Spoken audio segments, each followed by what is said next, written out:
প্রয়োজনীয় পুষ্টি উপাদান বেশি থাকে সেই মাটি বেশি উর্বর। আচ্ছা, তারপরে আমরা আগাইতে দেখি আরেকটু আগে যাই। সার ব্যবহার করে মাটির উর্বরতা বৃদ্ধি। আমরা সার ব্যবহার করেও কিন্তু মাটির উর্বরতা বৃদ্ধি করতে পারি। আমরা এর আগে সার ব্যবহার করেছি না মাটিতে? আমরা শুনি না যে মাটিতে সার ব্যবহার করতে হয়, বা আমরা সার কিনতে দেখিনি আমাদের বাবা মায়েরাকে, দেখেছি?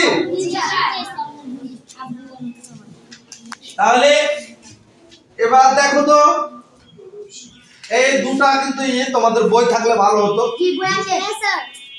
বই থাকলে এখানে দেখতে পাওয়া যেত, ভালো ছবিটা স্পষ্ট হতো, কিন্তু এখন কিন্তু বই নেই তো ভালো স্পষ্ট হচ্ছে না। তারপরেও এখানে কিন্তু দুইটা ছক আছে, সার দেওয়া গাছ, এক নম্বরে আছে সার দেওয়া গাছ, আর দুই নম্বরে আছে সার না দেওয়া গাছ। তাহলে সার দেওয়া গাছ বেশি সতেজ হবে না সার না দেওয়া গাছ বেশি সতেজ হবে? বলো। সার দেওয়া গাছ বেশি সতেজ হবে।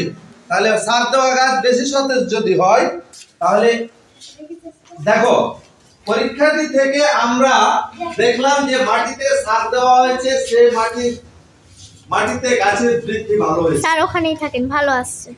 কারণ উদ্ভিদের বৃদ্ধি ও সতেজতার জন্য যে পুষ্টি উপাদান প্রয়োজন তা সারে রয়েছে। সার মাটির হারানো পুষ্টি উপাদান ফিরে পেতে সাহায্য করে। এটা কিন্তু তোমরা